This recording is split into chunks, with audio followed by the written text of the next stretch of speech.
प्रणाम मित्रों, मैं हूं विकास सक्सेना। सामाजिक एवं राजनीतिक घटनाओं के विश्लेषण के यूट्यूब चैनल चैतन्य में आपका स्वागत है। आज देख रहे हैं विकास की बात। इन दिनों बिहार को लेकर राजनीतिक हलकों में काफ़ी चर्चा चल रही है। जब से लालू प्रसाद यादव ने ये कहा है कि उनके दरवाजे नीतीश कुमार के लिए खुले हुए हैं। नीतीश कुमार ने इतनी बार पाले बदले हैं कि कोई भी जना लालू यादव के इस बयान को लेकर गंभीर हो गया है कि क्या नीतीश कुमार फिर से पाला बदलने वाले हैं। हालांकि नीतीश कुमार ने ये भरोसा दिया है कि पहले उनसे गलती जरूर हुई है, अब वो पाला नहीं बदलेंगे और हमेशा एनडीए में ही रहेंगे। लेकिन आज के इस अंक में हम लोग बिहार पर चर्चा नहीं कर रहे हैं। आज के इस अंक में हम लोग चर्चा करेंगे महाराष्ट्र की राजनीति के लिए। महाराष्ट्र में बहुत ही प्रचंड जीत हासिल करते हुए महायुति ने सरकार बनाई है। देवेंद्र फडणवीस जो हैं वहाँ के मुख्यमंत्री हो चुके हैं और शिवसेना नेता एकनाथ शिंदे और एनसीपी नेता अजीत पवार इस समय वहाँ पर उप मुख्यमंत्री हैं। हालांकि खबरें इस तरह की आ रही हैं कि वहाँ पर मंत्रालयों को लेकर के भाजपा, शिवसेना और एनसीपी के बीच कुछ खींचतान चल रही है। लेकिन इसी बीच जिस तरीके से महाविकास अघाड़ी के घटक दल शिवसेना उद्धव ठाकरे और एनसीपी शरद पवार के जो दो नेता हैं, प्रमुख नेता हैं, उनके बयान आए हैं, उसने महाराष्ट्र का सियासी पारा चढ़ा दिया है। ऐसा माना जा रहा है कि महाराष्ट्र में कोई बड़ा राजनीतिक उलटफेर हो सकता है। आप समझ लीजिए कि देवेंद्र फडणवीस पर सबसे ज़्यादा अगर कोई दल और उसके नेता हमलावर रहते थे तो वो थी शरद पवार, उनकी एनसीपी, उनकी बेटी सुप्रिया सुले। लगातार भले ही जिस दौर में एकनाथ शिंदे महाराष्ट्र के मुख्यमंत्री हुआ करते थे, उस समय पर भी शरद पवार के निशाने पर देवेंद्र फडणवीस हुआ करते थे। और जब शिवसेना उद्धव ठाकरे भाजपा से अलग हो गई, विपक्ष में थी, महाविकास अघाड़ी के साथ थी, उस समय पर सबसे ज़्यादा हमले जो व्यक्ति किया करते थे शिवसेना उद्धव ठाकरे की तरफ से, वो थे संजय राउत। उनके निशाने पर भी मुख्य रूप से देवेंद्र फडणवीस ही हुआ करते थे। लेकिन हाल फिलहाल में जिस तरीके से संजय राउत और सुप्रिया सुले ने देवेंद्र फडणवीस की तारीफ की है, उनकी प्रशंसा की है, उसको लेकर ऐसा लग रहा है कि महाराष्ट्र में नए समीकरण, नए सियासी समीकरण जो है वो बनने वाले हैं। हुआ क्या था कि एक सामना में लेख छपा था और जिसमें संपादकीय जो लिखा था वो था संजय राउत का। इस पूरे संपादकीय में लगातार संजय राउत ने देवेंद्र फडणवीस की तारीफ की है। क्या कहा है उन्होंने अपने उसमें कि अगर मौजूदा सीएम यानी कि फडणवीस गढ़चिरौली को नक्सली जिले की प्रतिष्ठा के बजाय स्टील सिटी की नई पहचान देना चाहते हैं तो यह निश्चित रूप से प्रशंसा योग्य है। सीएम की अच्छी पहल की प्रशंसा की जानी चाहिए।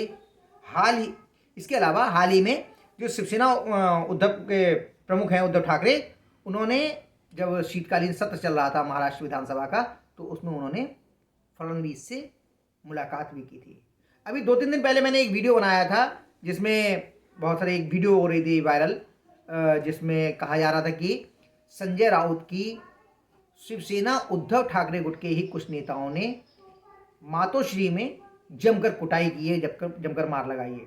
हालांकि इससे संबंधित अभी कोई भी प्रमाण तो नहीं मिला है, मैंने तब भी ये बात कही थी। लेकिन इस खबर के वायरल होने के अगले ही दिन जिस ढंग से संजय राउत का ये संपादकीय छपा है सामना में, क्योंकि वो संपादक हैं उसके, तो फिर एक बार इस बात को भी बल मिल गया कि लगता है कि शिवसेना उद्धव ठाकरे जो है वो अपने पुराने रास्ते पर लौटना चाहती है, कांग्रेस से दूरी बनाना चाहती है और जो उसका प्रबल प्रखर हिंदुत्व का जो एजेंडा है उसी पे आगे बढ़ने के इरादे में है, क्योंकि बीएमसी के चुनाव भी होने वाले हैं।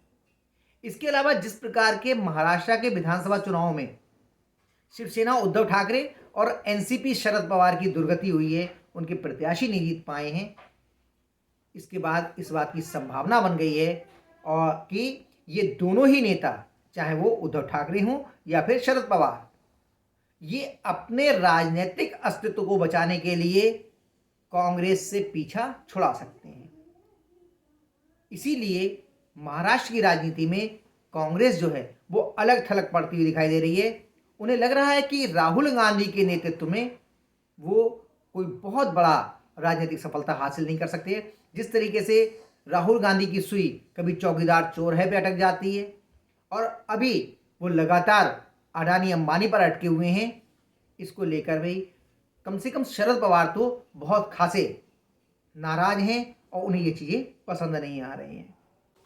उद्धव ठाकरे गुट के नेता संजय राउत के द्वारा सामना में संपादकीय में जिस तरीके से तारीफ की गई देवेंद्र फडणवीस की, उसके अगले ही दिन सुप्रिया सुले ने इन्हीं देवेंद्र फडणवीस की तारीफ करते हुए कहा था कि देवेंद्र फडणवीस पहले दिन से ही एक्शन मोड में हैं।